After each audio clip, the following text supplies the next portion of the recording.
সদ্য সাবেক রাষ্ট্রপতি মোহাম্মদ শাহাবুদ্দিন আজ বঙ্গভবন ছেড়ে যেতে পারেন। এরই মধ্যে গুলশানে তার নিজের বাসা প্রস্তুত করা হয়েছে। বঙ্গভবনের সামনে রয়েছেন সহকর্মী শিউলি শবনম। কথা বলবো তার সঙ্গে। শিউলি, সাবেক রাষ্ট্রপতি কখন বঙ্গভবন ছেড়ে যাবেন, কিছু জানতে পেরেছেন কিনা, আর তাকে বিদায় জানাতে বঙ্গভবনের প্রস্তুতি কেমন দেখছেন, বিস্তারিত জানাবেন।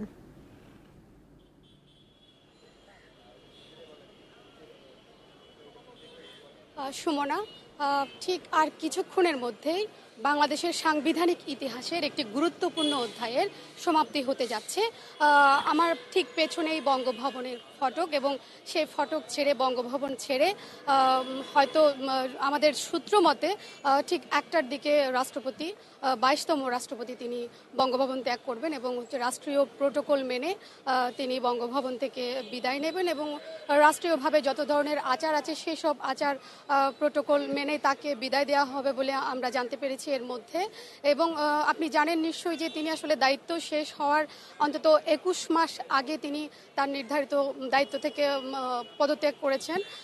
এবং সুমনা, আপনি জানেন যে তিনি আসলে গত শুক্রবার অসুস্থতার কারণ দেখিয়ে রাষ্ট্রপতির পদ থেকে সরে এসেছেন, এবং এরই মধ্যে রাষ্ট্রপতির পদে দেশের বর্তমান স্পিকার মেজর অবসরপ্রাপ্ত হাফিজউদ্দিন তিনি ভারপ্রাপ্ত রাষ্ট্রপতি হিসেবে দায়িত্ব নিয়েছেন। এবং আপনি জানেন যে বিদায়ী মোহাম্মদ শাহাবুদ্দিন তিনি যে আওয়ামী লীগ সরকারের সময় তিনি 2023 সালের এপ্রিলে দায়িত্ব গ্রহণ করেছিলেন, এবং সে অনুযায়ী তার আসলে দায়িত্ব গ্রহণ 2028 সাল পর্যন্ত তার রাষ্ট্রপতির মেয়াদ আছে।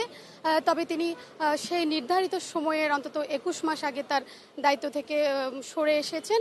এবং আপনি জানেন যে রাষ্ট্রপতি সে সময় রাষ্ট্রপতির দায়িত্ব গ্রহণের আগ পর্যন্ত তিনি জেলা জজ এবং দুর্নীতি দমন কমিশনের কমিশনার হিসেবেও দায়িত্ব পালন করেছেন, এবং রাষ্ট্রপতির পদ গ্রহণ করার আগে তিনি আওয়ামী লীগের রাজনীতির সাথেও জড়িত ছিলেন। এবং সে অর্থে আসলে বিশ্লেষকরা যেটা বলছেন যে এই যে বিদায়ী রাষ্ট্রপতি তার এই যে বিদায় নেওয়া, সেটা সাংবিধানিক পরিবর্তনের যেমন একটি গুরুত্বপূর্ণ অংশ, এবং একই সাথে দেশের যে চলমান রাজনৈতিক বাস্তবতা সে বাস্তবতারও একটি গুরুত্বপূর্ণ সাক্ষী হয়ে আছে। এবং আপনি জানেন বাংলাদেশের রাজনৈতিক যে ইতিহাস, বাংলাদেশের সাংবিধানিক যে ইতিহাস, সেখানে আসলে রাষ্ট্রপতির পদ শূন্য থাকা কিংবা নির্দিষ্ট সময়ের আগে রাষ্ট্রপতির যে বিদায় নেওয়া সেই রকম ঘটনা আসলে কমই আছে। এবং এই মুহূর্তে যেহেতু সাংবিধানিক শূন্যতা তৈরি হওয়ার কোনো সুযোগ নেই, এবং আগামী 90 দিনের মধ্যে রাষ্ট্রপতি পুনরায় নির্বাচন হবে, সে বিষয়গুলো চলমান আছে।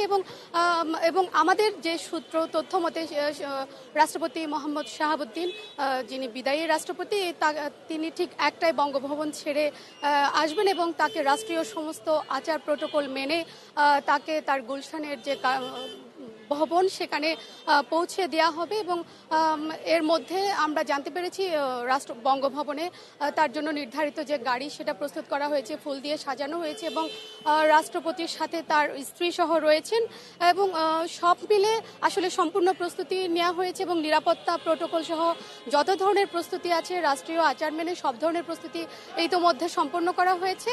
এবং আমরা যেহেতু এখনো পর্যন্ত বঙ্গভবনের সামনে আছি, রাষ্ট্রপতি কখন বের হচ্ছেন বা তার গাড়িবহর আসলে ঠিক কবে নাগাদ বঙ্গভবন থেকে বের হচ্ছে সে তথ্য আমরা যখনই পাই, এবং রাষ্ট্রপতি বের হওয়ার সময় গণমাধ্যমের সাথে কোনো কথা বলেন কিনা সে বিষয়ে কোনো আপডেট তথ্য পেলে সে বিষয়ে পরবর্তীতে সুমনা আপনাকে জানাতে পারবো।